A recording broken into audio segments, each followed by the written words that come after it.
Shalom saudara yang dikasihi Tuhan, sungguh kita bersyukur dengan begitu banyaknya kasih setia Tuhan, kemurahan-Nya, kesempatan demi kesempatan yang dapat kita nikmati hingga saat ini.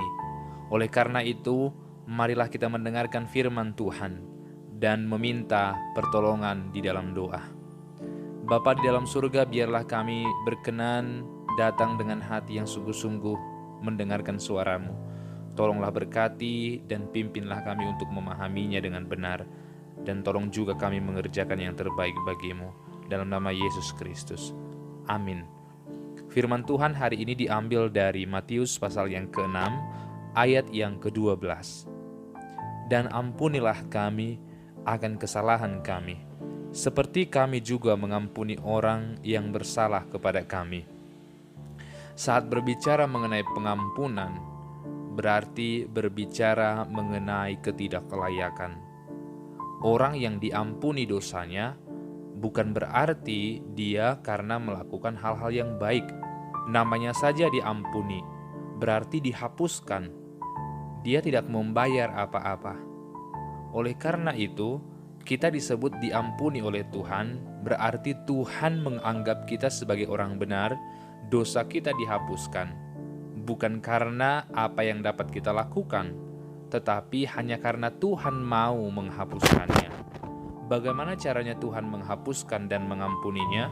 Yaitu dengan mengirimkan anaknya Yesus Kristus. Siapa saja yang diselamatkan? Mereka yang percaya kepada Yesus yang diutus itu. Maka berbahagialah setiap orang yang diampuni pelanggarannya. Dan tentunya mereka adalah kita semua anak-anak Allah. Kita diberikan anugerah, dipanggil untuk masuk ke dalam keluarga kerajaan Allah. Yang dahulunya kita jauh daripada Tuhan, dipenuhi oleh dosa. Kini kita dianggap sebagai orang benar, karena kita percaya kepada Yesus yang benar itu. Yesus adalah orang benar, Dia setia, Dia tidak berdosa, dan Dia mau mati menggantikan keberdosaan kita. Dan kita semuanya orang berdosa ini, setelah mengaku percaya kepada Dia dengan sungguh-sungguh, kita akhirnya diselamatkan dan juga dianggap sebagai orang benar. Maka ketika kita melihat dalam Roma 5 ayat 1 dan Roma 8 ayat 1 juga, kita akan menemukan bahwa sebenarnya orang yang percaya itu telah dianggap benar oleh Tuhan.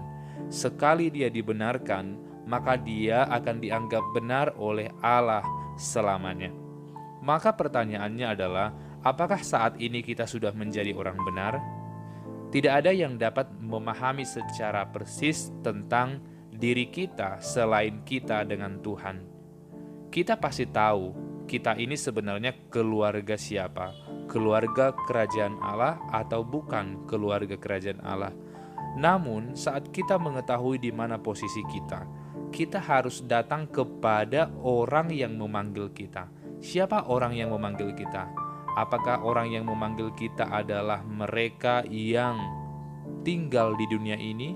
Atau orang yang memanggil kita adalah orang kudus, pribadi yang kudus, atau sosok yang sempurna, yaitu Yesus Kristus melalui Roh-Nya yang kudus.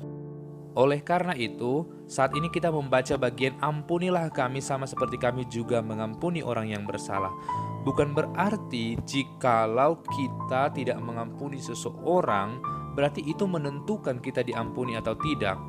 Bukan berarti pengampunan kita itu tergantung kepada apa yang kita lakukan pada orang lain. Tetapi ini mau membuktikan bahwa orang yang diampuni oleh Tuhan akan mengampuni orang yang lain juga. Pengampunan itu hanya milik Tuhan, dan orang yang bisa mengampuni adalah orang-orang yang dosanya telah diampuni oleh Tuhan. Sehingga ketika Matius menuliskan perkataan Yesus ini, ia berkata, ampunilah kami sama seperti kami mengampuni orang. Berarti orang yang percaya harus mengampuni orang lain, karena mereka sadar mereka sudah diampuni oleh Tuhan. Maka pertanyaannya, jikalau sampai sekarang masih banyak atau masih ada orang yang belum kita ampuni kesalahannya, maka penting untuk bertanya, apakah kita sebenarnya juga sudah diampuni Tuhan atau belum? Jangan-jangan kita juga belum diampuni Tuhan sehingga kita juga sulit mengampuni orang lain. Ketika kita melihat dalam Kolose 2 ayat 14, di sana jelas dikatakan bahwa kita dahulu adalah orang berdosa, tetapi Tuhan telah mengampuni kita. Maka kita pun sekarang memiliki kesempatan untuk mengampuni orang lain, karena kita adalah orang berdosa dan telah diampuni.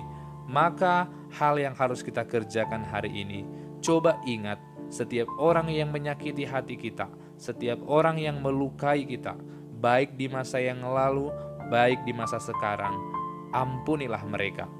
Bukan supaya dosa kita diampuni, tetapi karena kita tahu kita sudah diampuni. Kita mengampuni karena kita sudah diampuni. Kita mengampuni karena kita anak-anak Tuhan. Kita mengampuni karena kita sekarang sudah menjadi orang benar di hadapan Tuhan. Oleh karena itu bersyukurlah kepada Tuhan. Sekarang dosa kita telah dihapuskan dan sekarang kita punya giliran untuk tidak menyimpan dendam terhadap orang yang bersalah dan dengan tekun mendoakan mereka, memberitakan firman kepada mereka dan terus membawa mereka kepada Tuhan. Terpujilah Allah yang mengampuni kita dengan setia. Amin. Bapa dalam surga, kami tahu bahwa kasih-Mu begitu besar mengampuni kami dan saat ini kami mau juga mengampuni orang yang bersalah kepada kami. Terpujilah nama-Mu di dalam nama Yesus Kristus. Amin.